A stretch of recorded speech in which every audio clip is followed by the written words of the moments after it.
Ovo je jedna jako brzo krempita koja se ne pravi na standardan način na koji ste navikli, a uštedjet će vam mnogo vremena, posebno u letnjem periodu i kad nemate puno vremena, a očekujete goste. U današnjem receptu koristim neke već unapred kupljene sastojke kako bih dobila što bržu krempitu. Postoji i jedna brža varijanta od ove, ali o tome ćemo nešto malo kasnije. Za sad mi je potrebna ova daska koju ću da stavim na radnu površinu, jer ću da razvlačim kore.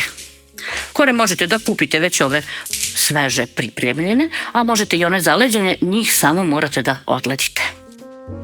Sad, ko ne želi da se bori sa ovim korama, može umesto njih da stavlja keks. Naše mame su to rešavale sa keksom.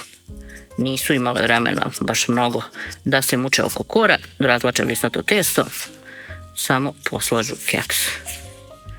Kod ovih kora koje kupite ovako sveže, morate da pripazite kako ih odlepljujete.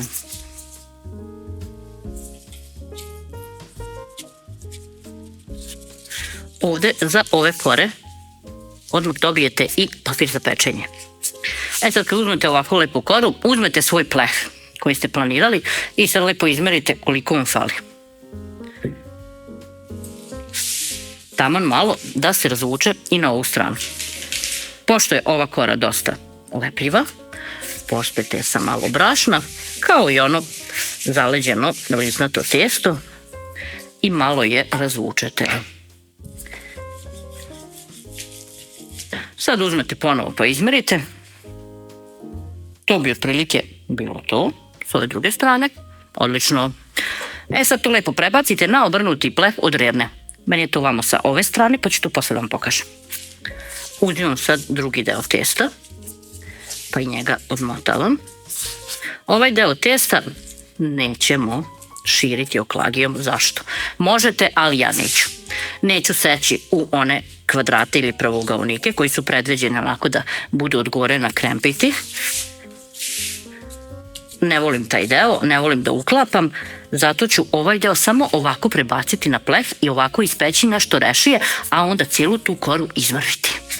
Uključila sam rernu da se zagreje na 200 stepeni. Ovo je kod mene veliki pleh od rerne koji je 42x32. Znači ovako, da bi pekla samo jednom, jer mnogi od vas nemaju klimu u kuhinji, verujte, to je blagoslov i to zahtevajte. Ovako.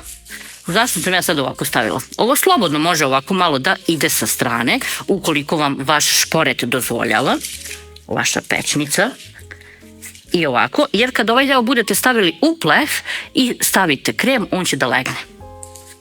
A ovaj deo ćete svejedno da izmrvite, pa vam je svejedno.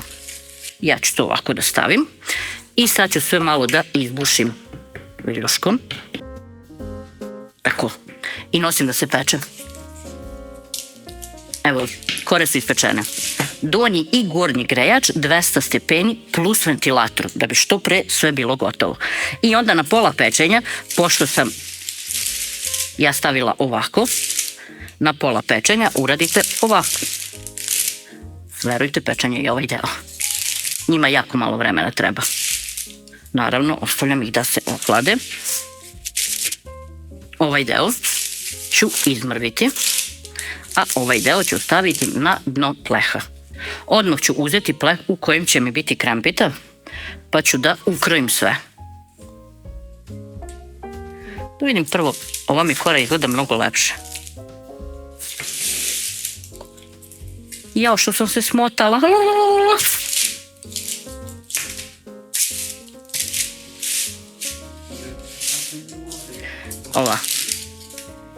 Ovako je velika, ovako je mala. Znači uzmete ovako koru, stavite lepo pored. Pošto ću ja mrviti sve jedno ostatak, uzmete ovako ovu koru i odsečete. Ovo mi je mnogo lepše ispalo nego ona prva, zato sam i promenila mišljenje. Tako da ćemo ovu koru sad ovako. Imamo potpuno sve. Sad ovu ovde. Malo ovako pogledamo sa svih strana. Pa, na primer, sad odsečemo ovaj deo. Njega ćemo da izmrvimo. Super je hrskav. Ako nam je veliko, lako ćemo skratiti. Samo nemojte da bude manje. Evo ga. Slobodno rukom pritisnete. To će lepo da se natopi filom i da omekša i ništa ne brinite. To bi bilo to. Sad ovaj ostatak najbolje bi bilo na papiru, ali ajde, ja sam već ovde namrvila. Sad ovaj deo usitnimo najviše što možemo. Ako ima nekih baš onako delova koji su od maslaca, pa neće da se izmrve, njih možete da odstranite. Odmah nastavljam sa pripremom, jer se ove kore jako brzo hlade. Čim ih izvadite iz drene, možete da ih već stiskate i da ih izmrvite. Pripremu nastavljam sa ovom jednom smesom za krempitu. Na pakovanju piše 800 ml mleka, mi ćemo koristiti 600, koji su mi u frižideru. Obavezno hladno mleko i mućenje. Ovo je gustina koju treba da dobijete i sad to sklonite ovako sa strane. Uzmete drugu posudu, ne morate da perete ove viljuškice od miksera, pa uzmete litru slatke pavlake, od koje odvadite pola litre, sipate u drugu posudu, pa sad nju umočite. Slatku pavlaku nismo umutili baš jako čvrsto i sad uzmemo nazad ovu smesu za krempitu, pa stavimo ovako slatke pavlake,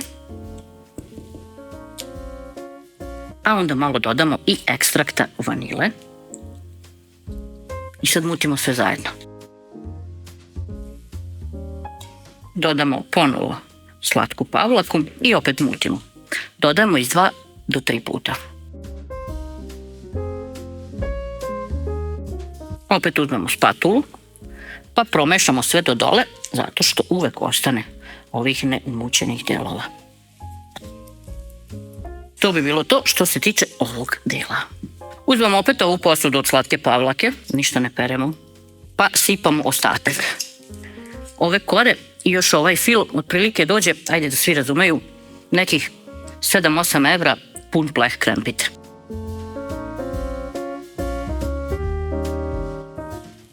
I ovaj deo slatke pavlake je umućen, pazite da ga ne premutite. Prelazimo na filovanje. Cijelu ovu smesu sad stavimo preko kore.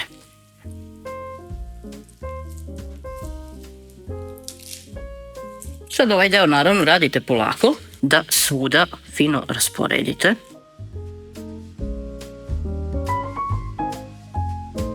Ovo je još bolje raditi ako imate obruč. Lepo stavite obruč i posle ga samo skinete. Sad kad to namažemo, stavljamo od gore slatku pavlaku.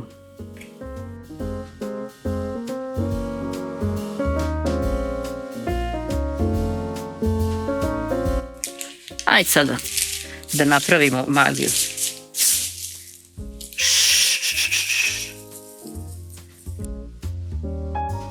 Evo ga, milina.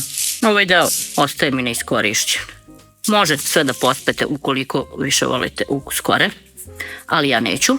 Ovo sad nosim u frižider da se stegne. Dovoljno mu je samo otprilike nekih sat do 2 vremena. Pošto smo već radili sve sa hladnim sastojcima kao što su slatka pavlaka i mleko, cijela ova smesa je poprilično hladna, tako da u frižideru može da stoji još malo, a onda pre posluženja malo šećera u prahu od gore. Prvu sam izvadila, evo je ovde pored mene, to je ono što uvek izađe nakrivo. Sad ću da probam da izvadim drugu, ali lepo. Evo vidite, nikad lepša, a nikad brža.